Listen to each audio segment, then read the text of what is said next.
Сәлем достар! Наурыз көжеге қосылатын мына дәндер 7 ауруды емдейді.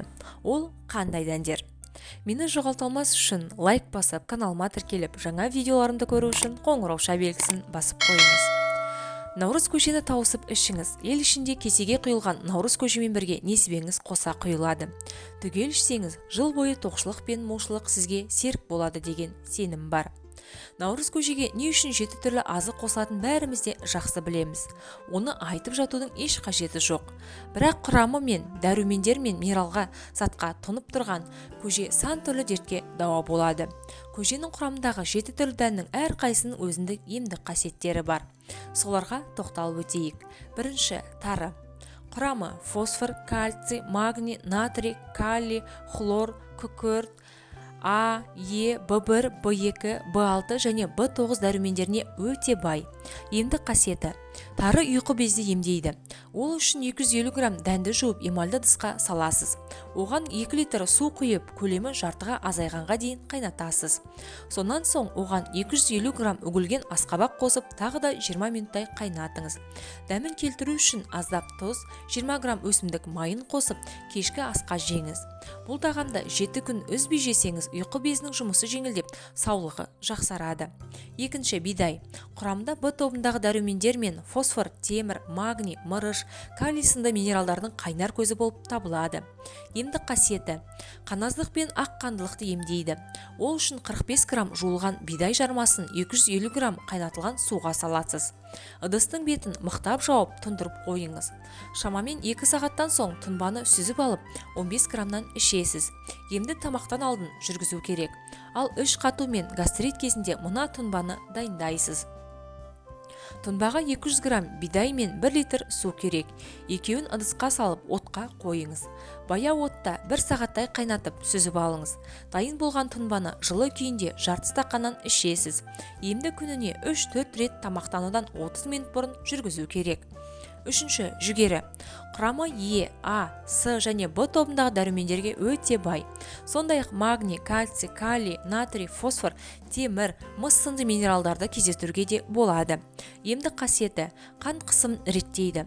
Ол үшін 1 литр суға 200 грамм үгілген жүгеріні қосып тұндырып қойыңыз. Бір тәуліктен соң дайын болған тұнбаны сүзіп алып 4 жұтымнан ішесіз. Емді күніне 1 рет жүргізу керек. Төртінші, күріш. Құрамы В тобындағы дәрумендердің қайнар көзі. Сонымен қатар калий, кальций, йод, темір, мырыш және фосфор элементтерін табуға болады. Емдік қасиеті. Қайнатылған күрішпен остеохондроз, артрит, ревматизм және құяң ауруларын емдеуге болады. Ол үшін бір курс емге жасыңыз қаншада болса сонша қасық күріш аласыз. Белгілі мөлшердегі күріште банкіге салыңыз. Үстіне қайнатылған салқын су құйып тоңазытқышқа қойыңыз. Күнде таңертең күріштің суын ауыстырып тұруды ұмытпаңыз. Емді таңертең жүргізу керек. Дайын болсаңыз емді бастаймыз. Бір қасық күрішті 200 грамм суға салып қайнатасыз.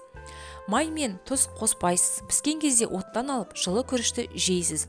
Емді таңғы 7:00-де жүргізу керек. Бесінші, арпа. Құрамы. Арпа мидың жұмысын жақсартатын фосфор, зат алмасуды реттейтін темір, марганец, мырыш, калий және кальций элементтеріне бай. Сондай-ақ А, Е, Д және В тобындағы дәрумендердің қайнар көзі болып табылады. Емдік қасиеті.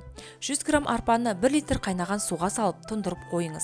Шамамен 6 сағаттан соң тұнбаны отқа қойып 15-20 минуттай қайнатасыз. Осы уақыт өткен соң тұнбаны сүзіп алып, күніне 3 рет ішке қабылдаңыз. Емді тамақтан алдын жүргізуді ескеріңіз. Алтыншы, мәш. Құрамы фосфор, магний, темір, кальций, мырыш, натрий секілді минералдарды, фолий қышқылы мен С, Е және В тобындағы дәрумендерді мәштің құрамынан алуға болады. Емдік қасиеті. Мәшті үзбей жейтіндер жүрек қан тамыр ауруларына шалдықпайды.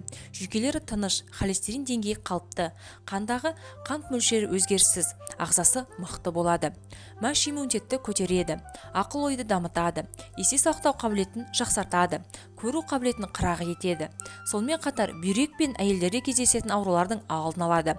Сіздің сүйікті тағамдарыңыздың арасынан мәш орын алса, онда сіз тамақ, мұрын, құлақ ауруларына алаңдамасаңыз да болады. Жетінші, лобия. Құрамы В, С және Е дәрумендеріне, фолий қышқылына, кальций, калий, мырыш, темір элементтеріне бай. Емдік қасиеті: қант диабетімен ауыратындарға керемет ем. Оны дайындау үшін термосқа 55 грамм үгілген лобияны саласыз. Үстіне 400 грамм қайнатылған су құйыңыз. Термостың қақпағын мықтап жауып, тұндырып қоясыз. Шамамен 10-12 сағаттан соң дайын болған тұнбаны сүзіп алып, аш қарынға қабылдайсыз. 7 күн қатарынан тамақтанудан 20 минут бұрын 150 мл тұнба ішуді ұмытпаңыз. Қазақша каналдың дамуына үлес қосып, лайк басып, комментарий жазып, видеоның соңына дейін қарап, жақындарыңызбен бөлісе отырыңыздар. Назарларыңызға үлкен рахмет.